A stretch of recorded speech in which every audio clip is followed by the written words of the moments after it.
What's going on in the product management hiring market? And what's going to happen over the next year? That's one of the most common questions that I get in my role. Now, look, I run probably the most successful product management coaching program, especially in the field of job search.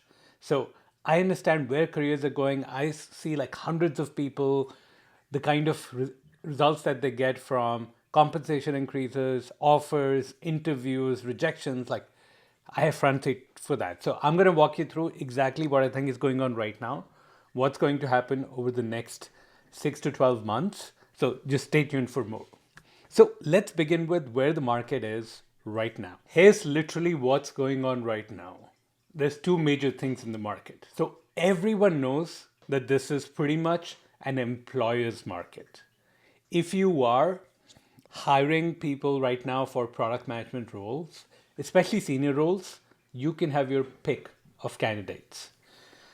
Essentially, what I'm saying is for every good product management role out there, companies without a crazy amount of effort can probably find 10 pretty well qualified people.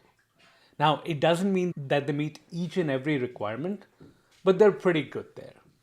Now, in a good market or in a balanced market, employers, employees balance, supply demand is common.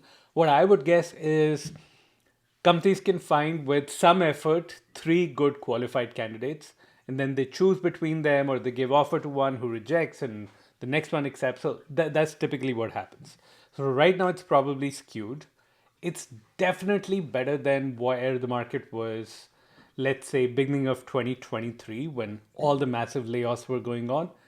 Q4 and Q1, we've seen pretty decent hiring trends, at least for us. And the core reason is that one of the things that people try to do is they try to do too much of fitting into the job description and trying to make sure that they're a good fit, which you need to do, but not enough standing out, where you're just an outstanding candidate and you're able to really play your achievements, your skills in a way such that it differentiates you. And because candidates, they don't do that without working with us, what often happens is they end up as being one of the 10 rather than the number one choice. And moving you from one of the 10 to number one choice is often where a majority of the work that we do lies. So that's the first thing that's going on right now. The second thing that's going on right now is that there is especially a crunch on a higher level roles, like director roles, group PM roles, even like some company staff and product manager roles. You just see so many candidates. Just as an example, there was a director of product for Slack generative AI.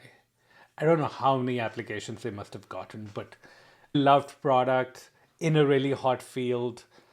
I remember that it's been on like several times. So they must have gotten crazy amount of positions. Like many of my clients have come and said, hey, I want to go apply for that role.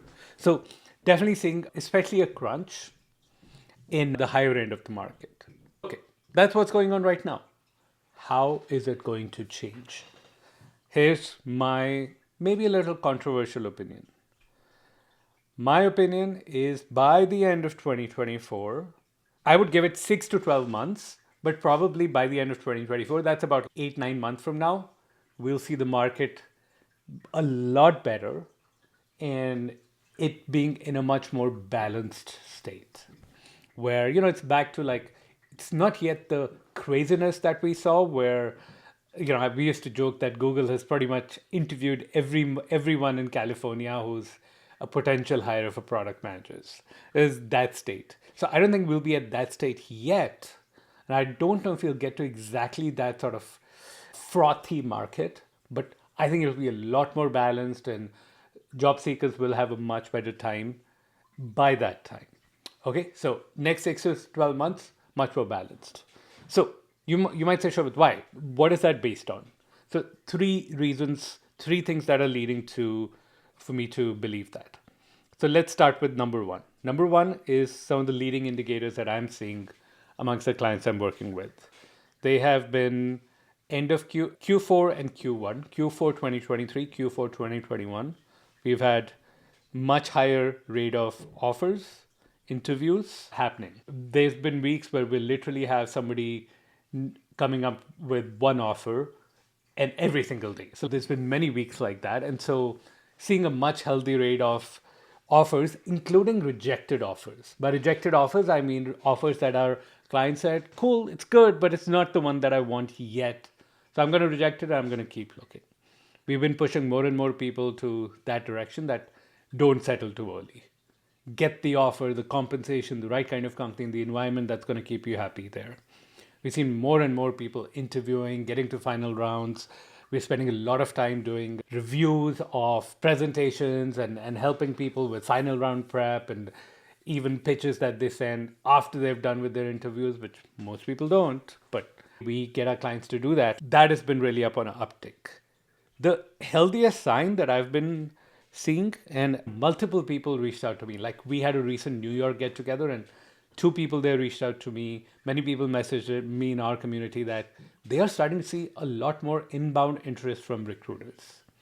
Now look, when a company opens up a position, they have a lot of people apply. So they sometimes reach out to people, but very often they don't because they have a lot of candidates to choose from, including those that have been referred. What I do want to say is that recruiters outreach typically happens when they feel they need to go out to get some of those candidates. And I'm seeing more and more of that is happening. And because that's happening, it's a real indicator that the market is really gaining momentum. And I see it gaining momentum quite a bit because of other reasons too, but like the early leading indicators, especially over the last, let's say, month to a few weeks, are very positive. Okay. By the way, if you're enjoying this presentation so far, you feel you're getting value, make sure you hit the subscribe button. Okay, I'm not going to repeat that again. Okay, second, big tech behavior. When you look at different big tech companies, often seen as the places where people want to end up because of the brand name and others. I'm not saying everyone should aspire to that. Everyone has different aspirations, different things. Like one of our clients has gotten 3 offers as like VP of product at Series A, Series B companies. He's done really well at those and he should stick to those. But big tech, Google, Uber, Meta, Amazon, Microsoft, Netflix, all these places, seeing them open up and hire a lot more people. I think probably at this point, the most constrained one is Google. Meta seems to be decent. Amazon seems to be good as well. And then if you go just beyond that, like Uber, Intuit, Salesforce, Slack, I know Slack is part of Salesforce, whatnot, just a lot more hiring happening. And that's both an indicator of the overall market as well as just the most aspirational places for a lot of people. And then last but not least, finally, we're seeing the Gen AI impact. What impact? Often when something like an open AI release happens and suddenly everyone realizes that, oh, this is like Gen AI technology that's absolutely revolutionary.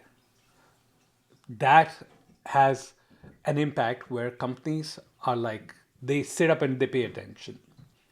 And because they sit up and pay attention, first of all, what happens is they're like, cool, we need to invest in this.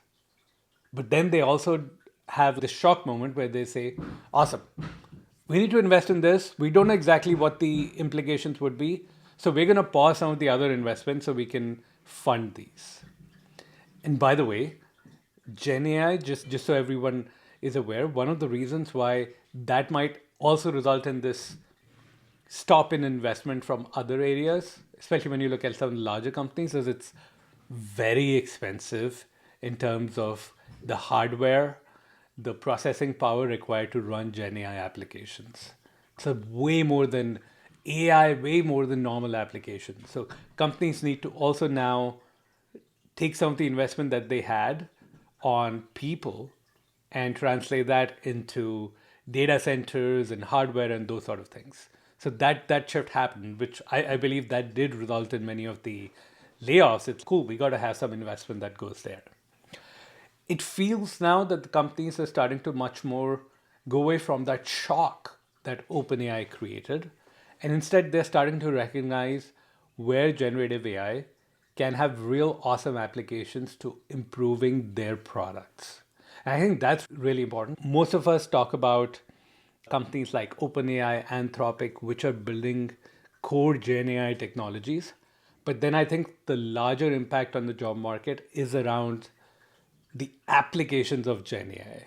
And as more and more companies are starting to recognize those, and not just recognize those, but like really flesh those out, they're hiring more product managers who are great product managers for those products. And then they have enough of an understanding of AI, Gen AI, they can convey that through their hiring processes, through their interviews, through their resume. And so now that hiring is also happening now. And I think it will accelerate over the next 6 months. I expect a lot more product management roles, which are at the intersection of AI and normal product management, not just product management for platforms that build AI, but actual applications that leverage generative AI and AI broadly. And this is spreading across industries. It's going to be a major hiring increase because of that. So to sum up, by the end of 2024, I definitely expect that there will be a much more of a balanced market. There'll be a lot more hiring going on. Candidates will be a lot happier. And look, I want to say two things here. Number one, if you need to get ahead of the curve. So you can't be at the end of 2024 starting to prepare, which I know a lot of people are doing. You need to put in the effort, get the right guidance now to make sure as this surge happens, you're on the leading edge, you can take advantage of that. Otherwise, you'll be too late because look, there's hundreds of people working with us right now who are doing this preparation. They're already getting offers and interviews. Many of them are earlier and they will be front and center in that search. So don't be left behind. Invite you to book a call with us. The link will be in whatever section of this video or under this video. And here's one more thing I have to give to you. So if I was looking in this market, there's something that I would do. I've laid it out exactly in this video. Make sure to check it out. Look forward to speaking with you soon.